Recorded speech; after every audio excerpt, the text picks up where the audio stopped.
Assalamualaikum warahmatullahi wabarakatuh. Perkenalkan, nama saya Indah Agustina dengan NIM 240600057. Pada kesempatan kali ini saya akan membahas materi bab 11 terkait dengan permintaan agregat model ISLM lanjutan dari bab 10 yang sudah kita pelajari sebelumnya.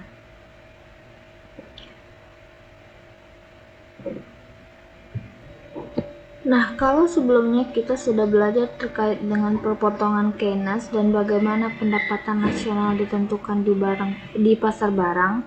Nah, sekarang ini kita akan menambahkan satu pasar lagi ke dalam analisis kita, yaitu pasar uang. Nah, gabungan kedua pasar inilah yang disebut dengan model ISLM. Nah, kalau kita perhatikan di grafik di slide ini ada dua kurva yang saling berpotongan dalam satu bidang koordinat. Sumbu vertikalnya adalah tingkat bunga dan sumbu horizontalnya adalah pendapatan atau output. Kurva yang miring ke bawah adalah kurva IS untuk keseimbangan di pasar barang, dan kurva yang miring ke atas adalah kurva LM untuk keseimbangan di pasar uang.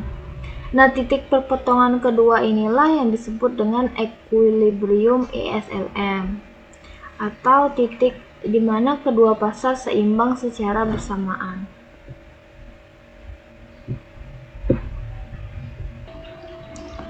Bagaimana kebijakan fiskal menggeser kurva IS? Nah, kebijakan fiskal menggeser kurva IS dengan perubahan pengeluaran pemerintah atau dengan perubahan pajak. Ketika pemerintah menaikkan belanja, misalnya dengan membangun infrastruktur, memberikan subsidi, atau menambah program sosial, uang itu masuk ke tangan masyarakat dan pelaku usaha. Melalui efek pengganda Keynesian yang sudah kita pelajari sebelumnya, tambahan belanja sebesar delta G akan meningkatkan pendapatan nasional sebesar delta G dibagi dengan 1 kurang MPV. Nah, di grafik ISLM, efek ini akan terlihat sebagai pergeseran kurva IS ke kanan. Artinya, pada setiap tingkat bunga yang sama, pendapatan equilibrium sekarang lebih tinggi dari sebelumnya. Sebaliknya, ketika pemerintah memotong belanja atau menaikkan pajak, daya beli masyarakat dan pengeluaran agregat berkurang dan kurva IS akan bergeser ke kiri. Nah, bagaimana kebijakan moneter menggeser kurva LM? Kurva LM adalah kurva keseimbangan pasar uang, yaitu ketika permintaan uang sama dengan penawaran uang real. Permintaan uang meningkat seiring naiknya pendapatan. Semakin tinggi aktivitas ekonomi, semakin banyak uang yang dibutuhkan untuk transaksi. Maka untuk menjaga keseimbangan pasar uang, tingkat bunga harus naik ketika pendapatan naik. Nah, itulah kenapa kurva LM itu miring ke atas. Interaksi fiskal dan moneter. Di sini kita lihat ada tiga gambar kurva. Yang kurva pertama, ketika bank sentral tidak melakukan apa-apa dan membiarkan jumlah uang tetap. Kurva LM tidak bergerak ketika ES bergeser ke kiri. Titik equilibrium baru berada di kiri bawah titik semula. Artinya, pendapatan nasional turun signifikan dan tingkat bunga ikut turun. Ini adalah kondisi resesi klasik. Kebijakan fiskal kontraktif tanpa respon moneter menghasilkan penurunan output yang besar. Kemudian kurva yang kedua, ketika bank sentral ingin menjaga tingkat bunga agar tidak berubah. Ketika IS bergeser ke kiri dan bunga mulai turun, bank sentral justru akan mengurangi M untuk mendorong bunga kembali ke level awal. Akibatnya, LM bergeser ke atas dan hasilnya tingkat bunga memang terjaga stabil tapi output tetap turun.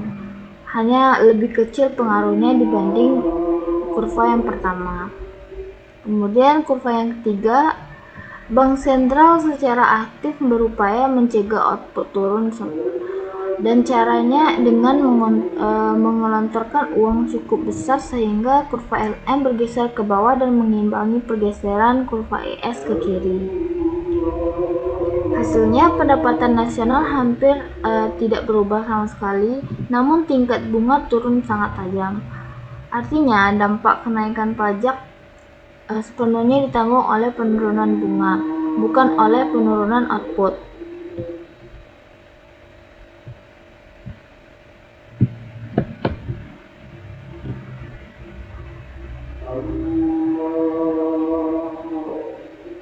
Nah, di sini grafik yang dikirim menampilkan kurva LM dengan dua posisi yang berbeda, LM lama dan LM baru setelah harga naik.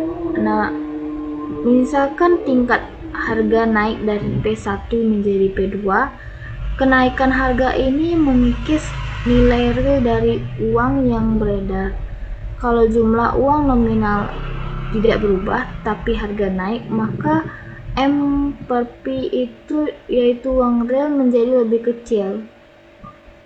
Ini sama saja seperti bank sentral yang diam-diam mengurangi jumlah uang beredar tanpa sengaja. Nah, akibatnya kurva LM bergeser ke atas, tingkat bunga naik, investasi tertekan, dan pendapatan equilibrium turun dari Y1 ke Y2.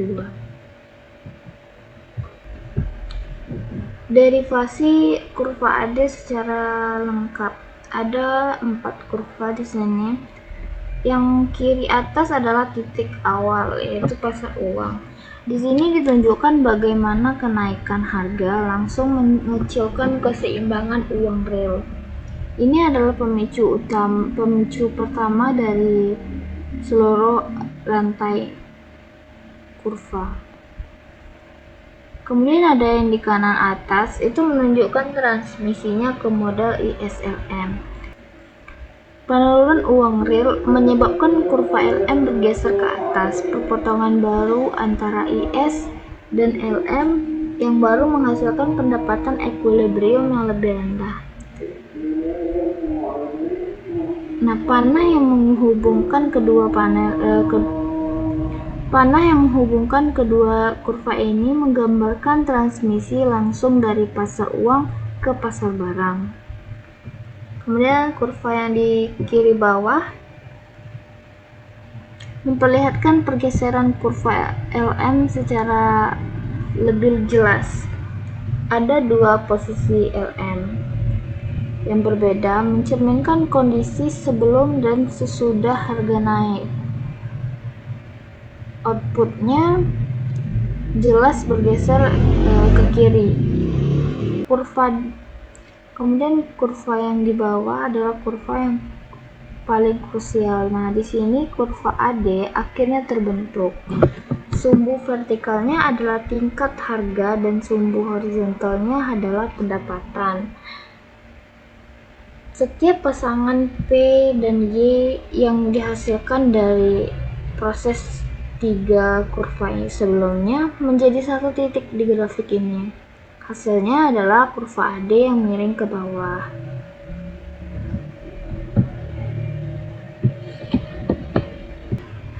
Equilibrium jangka pendek versus jangka panjang. Di grafik kiri menampilkan 3 kurva sekaligus. IS, LM, dan LRAS. Kurva LRAS adalah garis vertikal yang tegak lurus pada sumbu horizontal.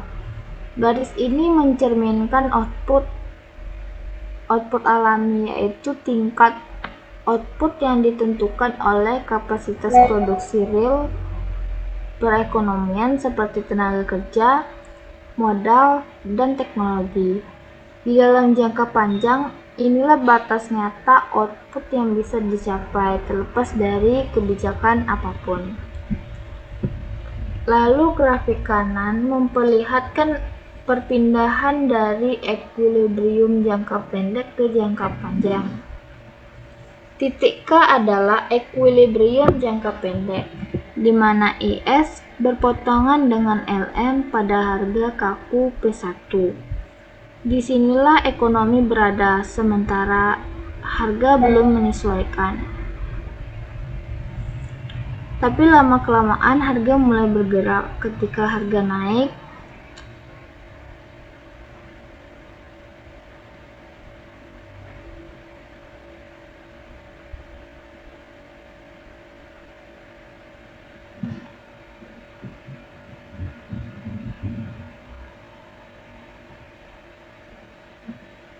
dari slide ini kita tahu bahwa dalam jangka pendek kebijakan punya ruang besar untuk mempengaruhi output karena harga kaku. Tapi dalam jangka panjang, penyesuaian harga akan membawa ekonomi kembali ke LRAS dengan sendirinya tanpa perlu intervensi. Inilah yang membedakan pandangan Keynesian yang menekankan peran kebijakan jangka pendek dengan pandangan klasik yang percaya pada kemampuan pasar menyesuaikan diri dalam jangka panjang.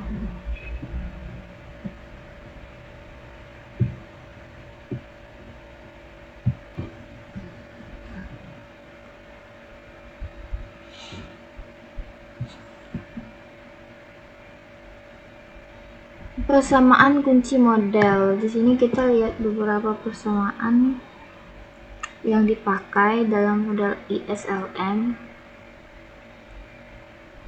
Nah, model ISLM dibangun dari 4 persamaan ini. Yang pertama, persamaan IS Y sama dengan C. Persamaan yang pertama menyatakan bahwa pendapatan nasional sama dengan total pengeluaran di pasar barang. Kemudian persamaan yang kedua menyatakan bahwa penawaran uang real harus sama dengan permintaan uang.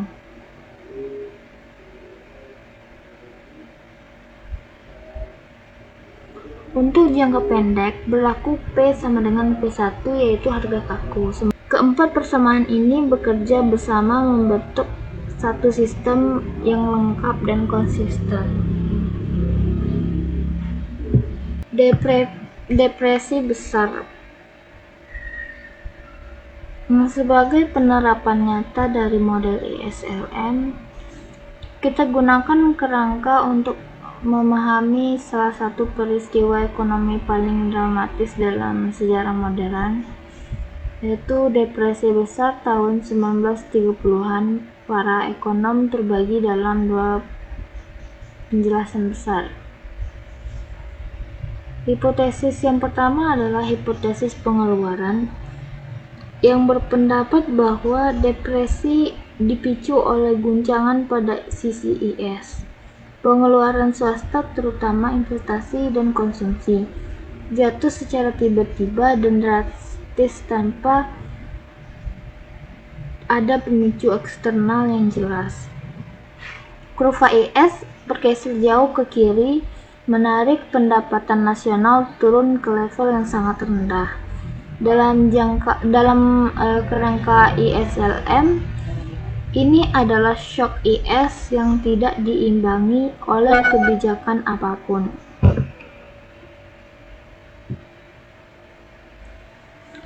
Hipotesis kedua adalah hipotesis uang yang menuding kebijakan The Fed sebagai pemicunya. The Fed membiarkan jumlah uang beredar menyusut drastis, sehingga MPP turun tajam, kurva LM bergeser jauh ke atas, dan output runtuh. Namun hipotesis ini punya konsekuensi logis yang perlu diuji. Kalau penyebabnya adalah kontraksi LM, maka seharusnya kita melihat tingkat bunga yang naik selama depresi. Nah, inilah yang masih diperdebatkan oleh para sejarawan ekonomi hingga saat ini.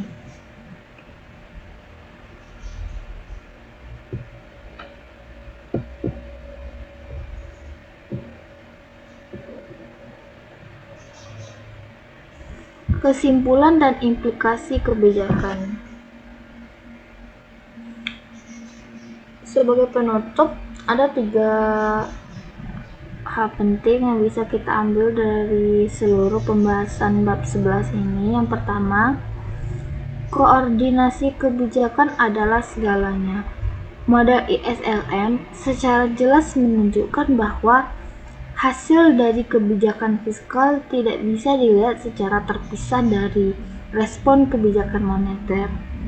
Kebijakan fiskal yang sama bisa menghasilkan resesi parah atau sekadar perubahan kecil pada tingkat bunga, tergantung pada apa yang dilakukan bank sentral.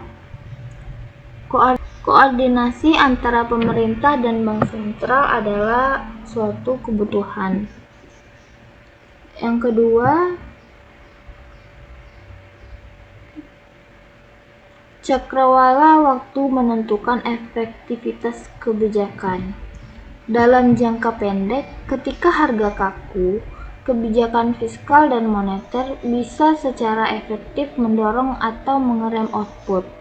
Namun dalam jangka panjang, penyesuaian harga akan memulihkan output ke tingkat alamiahnya dan kebijakan hanya meninggalkan jejak pada tingkat harga, bukan pada output real. Dan yang ketiga, pelajaran dari sejarah tidak boleh diabaikan. Depresi besar membuktikan bahwa kegagalan merespon kontraksi moneter bisa membawa konsekuensi yang sangat mahal dan bertahan lama. Menjaga kecukupan uang real di dalam perekonomian adalah tanggung jawab yang tidak boleh dianggap remeh oleh bank sentral manapun, terutama di saat krisis mengancam.